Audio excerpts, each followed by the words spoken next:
My name is Xenia Danos. I'm at the moment working for the University of Cyprus, and I am helping teach and train teacher trainees. My background, I have worked as a design and technology teacher in secondary education, and then I continued by doing a PhD with the main emphasis on Graphicacy. I thought Graphicacy was important enough for me to do a PhD on because it's something that I value a lot when it comes to learning and communicating. It's something that I have identified as lacking within the school curricula at the moment, and Graphicacy, I think it's very important in helping communicating information to a wide range of different learners.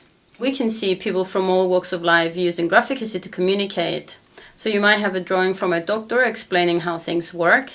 You might have a sketch from a window cleaner. You might have steps to illustrate the moves for a dance routine. You might have a map to illustrate the route for rally driving.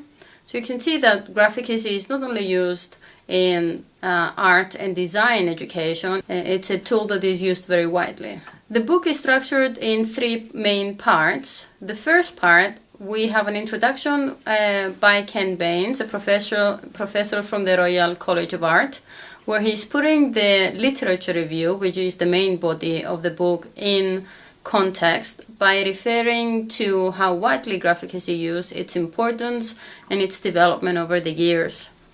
The main bit of the book is the literature review, which itself is divided in three areas: talking and identifying what Graphicacy is through literature review. We are then looking at the developmental stages of Graphicacy that humans go through, and that again is through literature. And then we have the third part, where it's talking about how we can measure Graphicacy, different tests that exist out there. It's also referring to nature and nurture debate that is very big at the moment. The last part of the book is built on short case studies, where examples of where the lack of Graphicacy was identified and a teaching intervention was required in order for students, for example, to continue their studies. So one example for that is in America they have created a teaching intervention where it teaches students how to draw, and that will help them later on becoming doctors. At the same time, in Ireland there is a course at the moment running where students are taught how to sketch in order to enhance their communication skills. Through the literature review, it was quite apparent that we already know quite a lot about Graphicacy, but at the same time it was very apparent that we have a very big gap of knowledge. There were some key authors that appeared through the literature review, like the work from Kellogg, which was the most detailed work on Graphicacy I had come across at that point.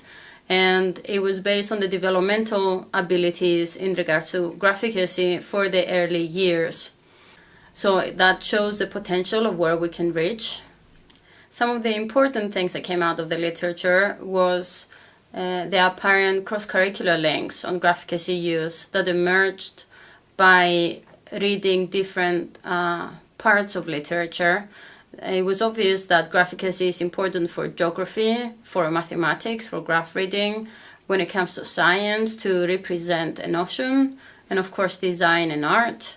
One of the reasons why we don't have a Graphicacy policy in our schools at the moment is that I'm not sure people understand how important Graphicacy is for the students' learning. There is no research at the moment identifying the potentials in regards to Graphicacy for different ages. I myself am a very visual person. I think in pictures and I find pictures very expressive. Through my teaching, I have seen that using a lot of visual stimuli for the students, it engages them a lot more, and it also stops the exclusion that is happening at the moment in classes for students that do need images to process information easier. I think for a Graphicacy policy to be implemented in schools, it just needs a bit of organization and restructure at the way Graphicacy is used at the moment. Since it is so widely used within our schools, it just needs somebody to draw attention to how widely it's used and also identify some cross-curricular links. I don't think it would bring something new or significantly new within the curriculum. It would just be more structured. Completing this book is very exciting for me because it is a way to bring forward a lot of information about Graphicacy and merge all the knowledge we have together.